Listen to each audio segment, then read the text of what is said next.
G'day, it's Scotty from Zenium Real Wealth, and this is our November 2019 Australian property markets update. We always make sure that we say it's property markets, not market, because there's more than one market in Australia, and don't let anybody tell you otherwise. There's lots and lots of different markets. So a big welcome to all that are watching live, and of course that are listening later on our podcast or watching on YouTube, Facebook after the event. Okay, let's kick straight into it. And right now we always take a look at where we are on the property clock. So we'll take a look at Philip Anderson's property clock and see what it has to say where we're at to right now. Okay, so I'll make this as big as I can. And there we have it. So we have our 24-hour Philip Anderson clock, and he's been very kind to put some dates on that for us. So this is Phil's interpretation of where we are, and we're sitting over here at the 11-12 sort of time frame coming into 11 or 12 o'clock, which is our 2019 to 2020 mid-cycle slowdown. And unless you've been living under a rock, I would suggest that that's pretty apparent that that is exactly where we're at. If you believe in how Phil runs his clock, then you would know that this is the mid-cycle slowdown, and the things have been a little bit turbulent of late. And I guess you could say that. There was a whole bunch of negative information early in the year, and we're seeing that change slightly as we go towards the end of the year. But we've got to take everything with a pinch of salt and knowing where we're getting the information from, because, of course, everybody wants to know what's going on, and there's only a few people that think they actually have a bit of a clue. All right, so we'll get rid of Phil's clock there, and we'll jump straight onto news for the month just gone. Actually, probably one of the least exciting months in terms of headline news that we have seen. And we see things like interest rates on hold. Okay, so interest rates on hold for the month of November. I don't know if that was particularly a big surprise to anyone. It's really difficult when you get to this point in interest rates. If you're at a 10% interest rate and you dropped 0.25%, you go, oh yeah, that's a bit of difference. But if you're, 0.75% on interest rates and you drop 0.25%, then in reality, that's like a 30% drop. Now, does it have an effect larger than it does when you're at 10%? Well, it doesn't seem to. What seems to be happening is not a whole heap at all. So this article here is just telling you that interest rates haven't changed for this month. And once again, if you didn't know that, then now you do. And it just breaks down what the RBA is saying. And look, what they say, it's hard to know whether they print these reports out, the RBA, because they've made a decision on interest rates, and then they do the report and says, well, this supports our decision, or whether their decision supports the report. So you can make your own mind up about that. But of course, anything you see in the report is going to reflect the fact that they left interest rates on hold. There's also conjecture whether there's going to be interest rates drop again as we come into the new year and all that sort of stuff. But at the end of the day, we don't have any control over this. So why should it really matter to you other than it affecting your pocket if banks pass on any part of that rate? And of course, they never seem to pass on the whole lot. So that's it for there. Okay, interest rates on hold. We'll skip past that one now. We've got general market news for the month of November. Surprisingly, we've seen some month-on-month gains. And this article from BMT, which are pretty good because they're quantity surveyors, they're not so much property spruikers. They're talking about the largest month-on-month gain since 2015. So national dwelling prices jumped 1.2% throughout October. Okay, so that's what they're talking about there. And Melbourne overtook Sydney to claim the title of the best performing capital city, recording a 2.3% increase in dwelling values over this month. 2.3% increase. Look, I always think it's very difficult to say that you've had a 2.3% or 1% or 10% or whatever it is in a month. You're looking at a very, very select portion of data. And the fact is, there's not a chance in the world that you're talking about the same houses. So it's not like the same houses sold that month in October and they sold again in September or they sold again in November. Like, it's not the same houses, different houses. So it's very difficult to see this, but we have to follow trend lines. That's really what they're talking about. So it's property data is not like shares data where it's exact like for like shares. Obviously, properties only sell every 7 to 10 years or 50 years, depending how long they're in the family or how long they own it. So it's very difficult to get what I would call accurate data on exact same stock. So the worst performing city was Perth, declining over the month, right? So they're saying the downward trend in Perth has continued. There's mixed reports coming out of Perth, and that does depend on where you are looking in that city, which of course is like any city in Australia.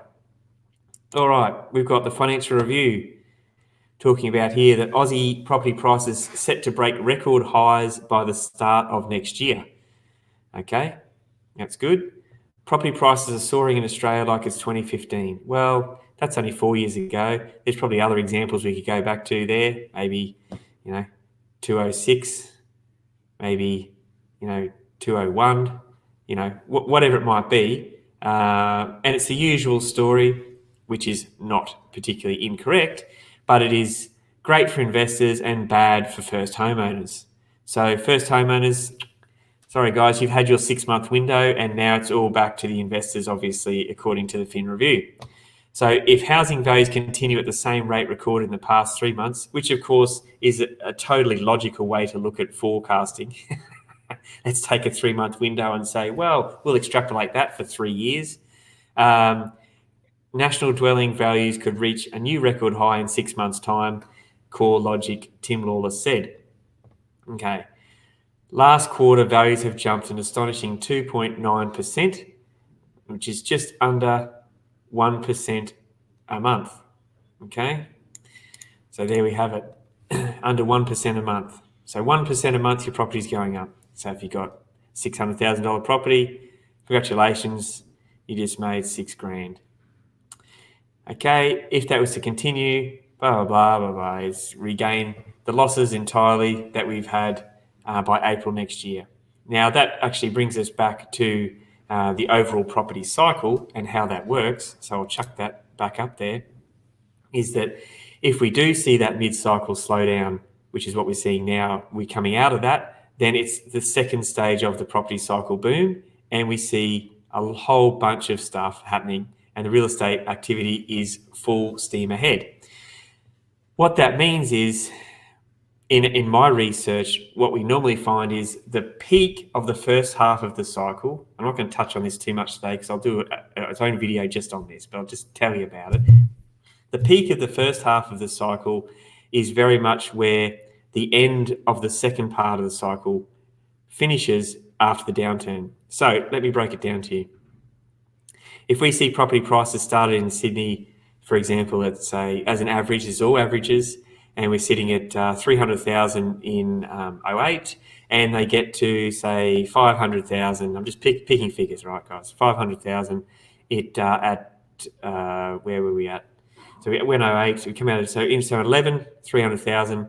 We go up to 500,000 at 2018, right? So the peak of the first half of the cycle, they're going to come off the boil, and that might sit at 420 or whatever the price, whatever it softens, right, by say 15% or so. Then we will see those prices potentially can move up to say your 7s in the second part of the cycle. This is according to the traditional Phil Anderson clocks that we've seen over the years previously.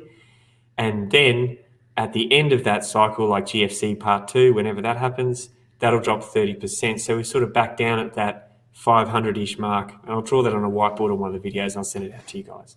But essentially, that's how it works.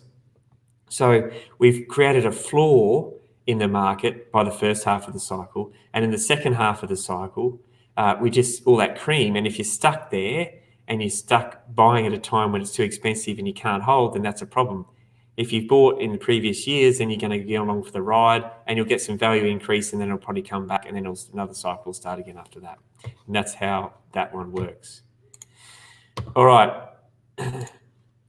Sydney property prices could hit new highs within 6 months. So this is the same article again. This one's focused on Sydney, not so much the Melbourne. The Sydney housing market's on track to post a recovery within 6 months. Okay, now that's pretty impressive if that's the case, because that would really be no more than a 12 to 18 month downturn, which is essentially what happens in a mid-cycle. And dates pending, we'll see what that has to say, and we'll see how that comes about. All right, we've got auction. So CoreLogic is here. We've got the auction clearance rates for the week just gone, and these guys are that good that they even predict what's happening this weekend. That's how impressive CoreLogic is. So upcoming auctions, there's quite a few. Sydney, Melbourne's got a large number of auctions there. Perth's never big on auctions. Brisbane's never big on auctions and that sort of thing. But Sydney and Melbourne are the two biggest. And the summary of last week's auction results was 2,412 capital city homes were taken to auctions. So that's a 50%, 55% increase in volumes over the week, and an average clearance rate of 70.6%. Now, I'm not too held up on auction clearance rates. I think that there's a mixture of real data and agent data, and some agent data I trust and some not, and the problem is it's all in the mix and I don't know what's what. So I think that you take that very much with a grain of salt, but there it is, and we're looking at a weighted average of 70.6% of the auction clearance rate across the whole of the capital cities for last week. All right, let's have a look here. We'll look at this month's HTW property report. Okay, November 19. All right, so HTW, as you know, we look at this report every month. We sort of break it down. This is a really interesting one. In fact, it must have been the most boring month in property because they chose to theme it and they talked all about expensive property. So there's not a whole bunch of information in this report this month about general market and that sort of thing. But it is actually one of the most interesting reports from them I've read all year. And I would suggest you jump on there and download it. I've put the website on the screen there. It's www.htw.com.au/month-in-review. Okay. And so you go and download, and that'll subscribe you every month anyway. And what these guys go on to talk about this month is what they call eye candy property. Where is it? Eye candy property in 2019. Okay. And let me get rid of that little banner, and you can see the properties that they're talking about on the picture. Pretty impressive sort of stuff. It's actually a really, really good read to break the states down. What it showed me was that unexpectedly, there has been a lot of prices being held in the top part of the market. And when I say unexpectedly, because if you're in the normal part of the property market, you would think, oh, well, we've seen prices change, we've seen this happen, and maybe that happens everywhere. What hasn't happened is in the top end of the market, those prices are strong, and even in centres that I wouldn't have expected, like regional centres in New South Wales, Victoria and Queensland, where you're talking about prices of property that are holding very strong. So this is the commercial. We go to the yellow section. We scroll through here. Where are we? Get to Queensland. Gladstone, Hervey Bay, Bundaberg, Emerald. Like there was a lot of pricing there that stayed very, very strong. Mackay, for example, it's very, very strong. We got a 5 point. Sorry, it's the town before Sunshine Coast. 5.25 million on Sunshine Coast. We've got 1 million in Mackay. I mean, that's pretty high figures. 1.75 is one of the highest recorded sales in Mackay's in the past 12 months, which is on Beach Road, Dolphin Heads, $1.73 million. Okay, so we've seen a lot of this stuff happening in these regional centres, which can be good buying for someone moving from, say, Sydney or Melbourne. And I can't tell you who the people were that bought those properties. Were they interstate? Were they overseas? Who knows what? Or were they locals? And that's what I don't know. So that's what you've got to read into the data. But that simple fact is that we have seen those high prices being held in those towns for the past year. It's been actually quite interesting.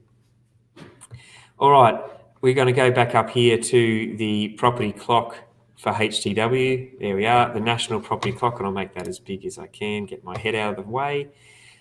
And when I said it was a boring month, I mean it. For those of you that aren't familiar and that are actually looking at the screen, the towns in orange are the ones that have had movement from the month before, which means the towns that are in the grey, which is predominantly everything on the clock bar 2, are in the same position they were last month. So that is how boring the property market has been this month in terms of movement and activity, is that only 2 towns out of all those towns have actually had any sort of change on the HTW clock. And they were Hobart and Davenport, okay? And they have moved from a start of recovery to a rising market in those areas, according to HTW. So just to be aware of what we're looking at the bottom of the market for cash flow. We're looking at the declining market sides for discounted buying, and we're looking at the rising market for development and sort of renos or whatever it is that takes your fancy. And I can show you that on here, which is according to our Xenium compass here. We've got our cash flow down the bottom. We've got our discounted buying in the blue, and then we've got our development over here on this side there. So that's how that works according to us and HTW. So that's kind of an interesting but not an interesting month, because it's interesting in the fact that it's probably the least amount of movement I've ever seen on a clock for a long time. And that in itself makes it actually pretty interesting. All right, so that's enough for HTW right now. We'll jump on to a Sunshine Coast report from Terry Ryder. Now, let's have a look at this. Okay, Terry Ryder did a free report. You can jump on to his website and grab that at your liking. Jump on to hotspotting.com.au, and he has put this report out right at the end of October, and it says it's Australia's most compelling growth story, the Sunshine Coast. Okay, now there's a lot of good information. I like a lot of the stuff that Terry Ryder puts in his documentation. Not everyone always agrees on opinions, but I like a lot of the data he puts in there about infrastructure and changes and other bits and pieces. We'll skip through the executive summary and we'll go to the introduction here.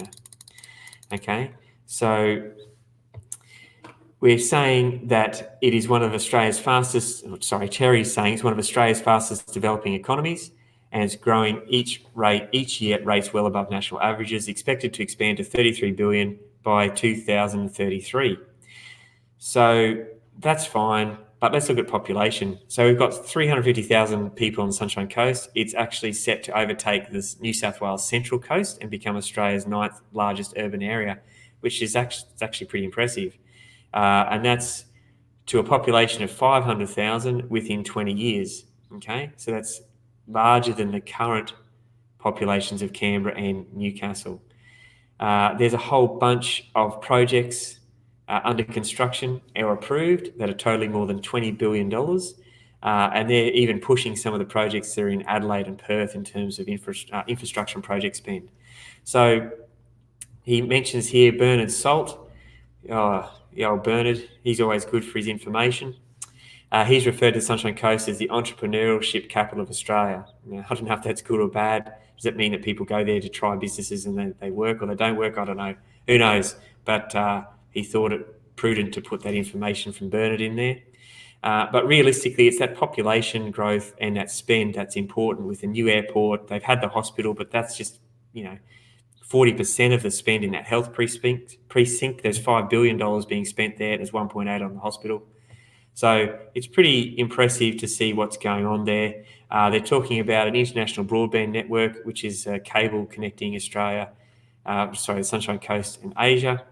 And there'll be flights that I've heard going direct to China in 3 years' time because of the new airport expansion. So Sunshine Coast, worthy a look. That report is worthy a read if you're looking at investing in a regional centre. That's important to have a look at that.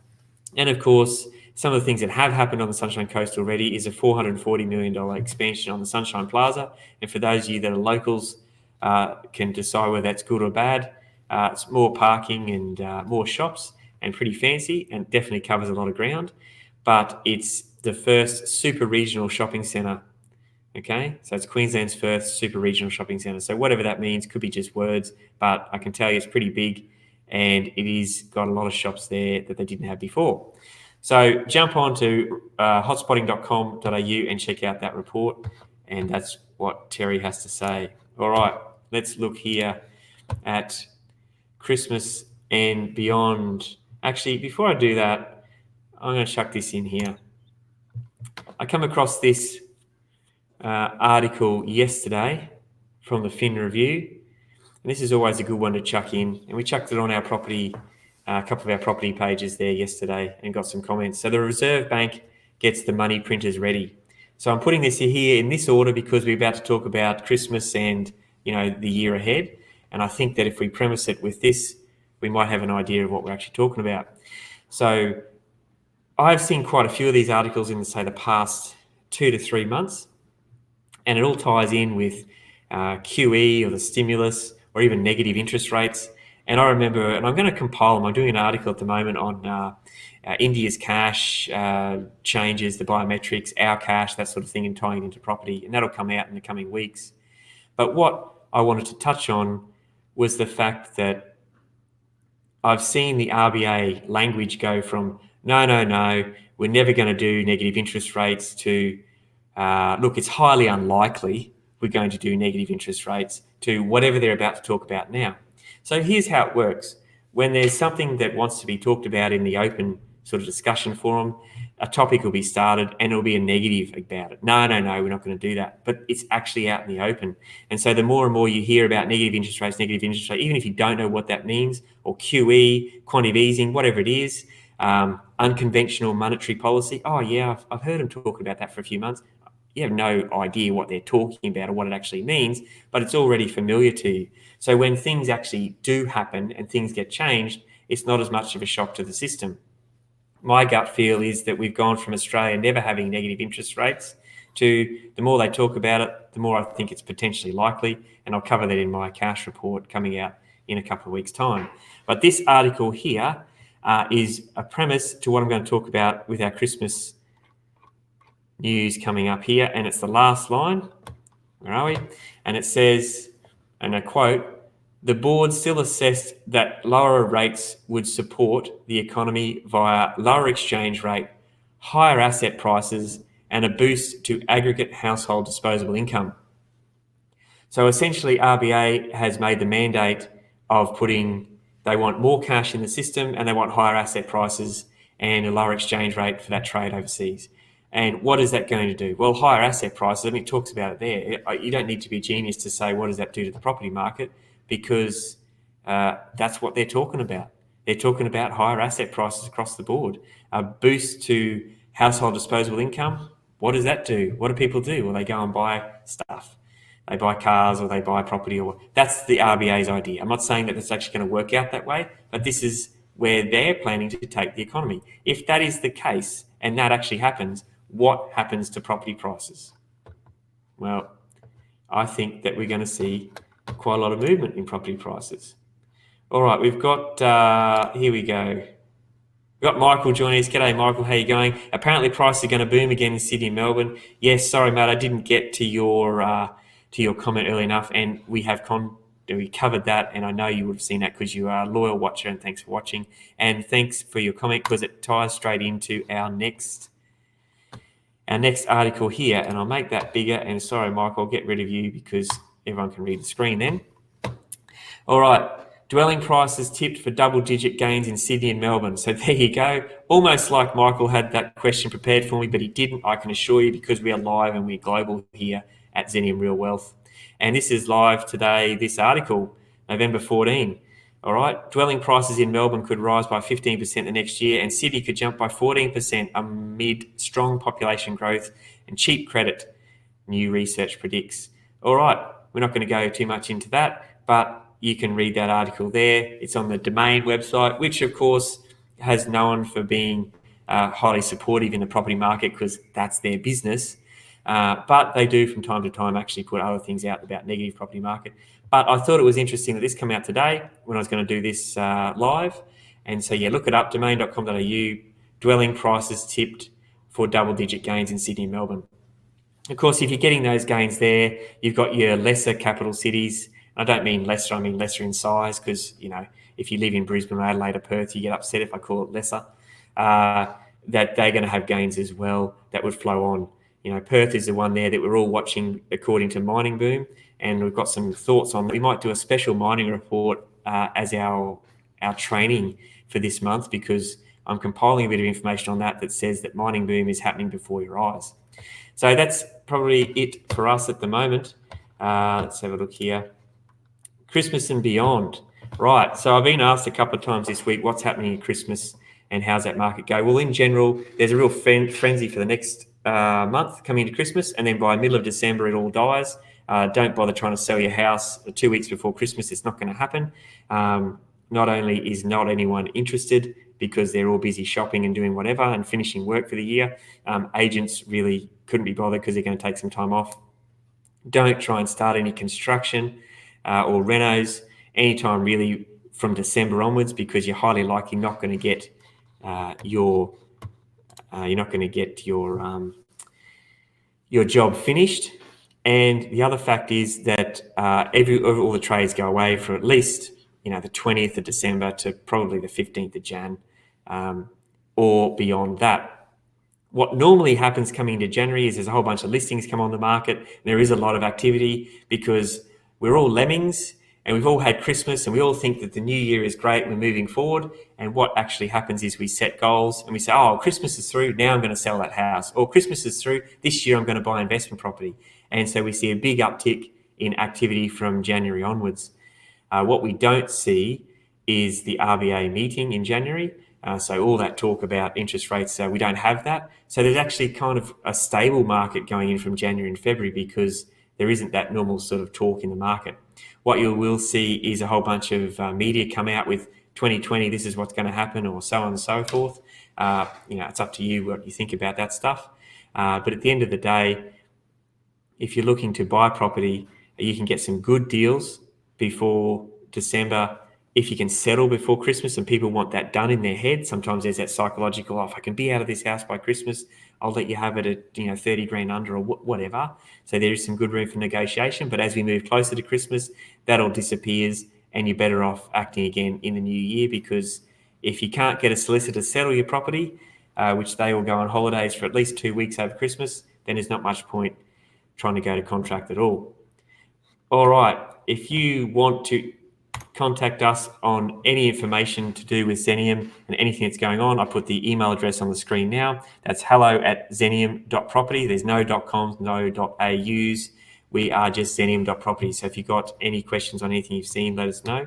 And of course, if you want to join Xenium, you need to log on there and you will get quite a lot of information each week on our email. You get all the videos I do that send out, and you get notified of all our live events like this. Okay, so jump on to xenium.property/join, and you will be able to join up to a group of like-minded people that gets great information and no BS.